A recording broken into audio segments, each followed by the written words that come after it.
Just some final thoughts on the whole overall, because I kind of went through this and kind of was being a little technical, but um, you want to deliver a very big positive energy. You want to have very positive energy throughout this when you're with. You want to, and you got to be confident. So please take a moment, a lot of moments, a lot of couple of hours to really go through this presentation and go through it with them. Do it in the mirror, do it with your spouse, do it with your best friend. Go do it with a couple people. Don't let a prospect be the first time that you're going through this. And I say this out loud because I know it happens quite a bit. Don't let it do it. Just like the contract, like the sales contract, which we talk about, right? Practice it in the mirror. Practice it with a friend. People don't do it, and then all of a sudden they wish they did. This is a perfect opportunity. But please listen to what I'm saying. Practice it. The more confident that you get, that's what people want. That's what this whole game is. This whole real estate realtor game is. It's confidence, the confidence game. The more they think that you're confident, the more that they're going to be leaning towards going with you. Okay? Not to say that they're not interviewing other people that are very confident, but to put yourself on that stage, that's what it is. So you got to know what you're talking about. So that's where newer agents get very nervous about this.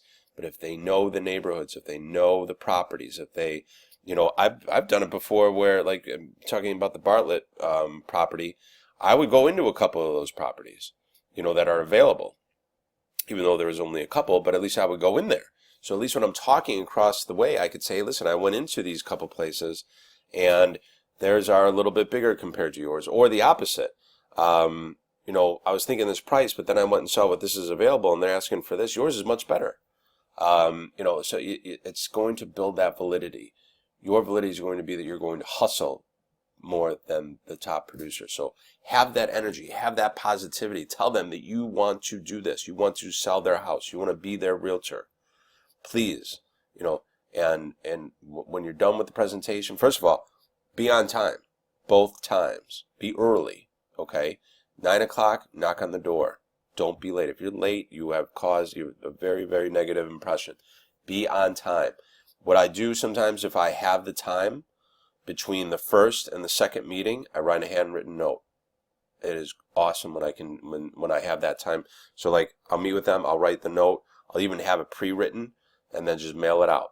And then, so then they get it the next day. Thank you so much for your time. I appreciate it. I can't wait to see you on our next appointment. Okay?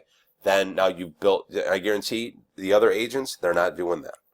So again, what is it you can be doing that the other people, the big top producers, that they're not doing? Because they're not hustling it anymore. They're just getting listings because they do it all the time. So what is it that you're doing different? That's what's going to make you different. Okay? Be on time for the second appointment. Wear something very nice. Be confident.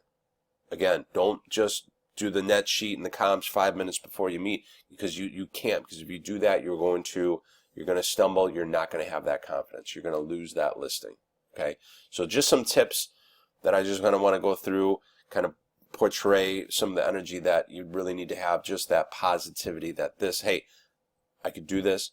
Give it to me. I'm going to work. I'm not the top producer, but I need to work harder in order to gain your business and get this sold. I want to be the top producer in this area. So for me to do that, I have to work 3 times as hard.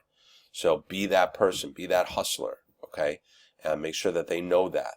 And so that's why if you kind of take a couple of these things, handwritten notes, go into the houses that are available, call agents when you see something contingent and you want to call and find out what's it closing at.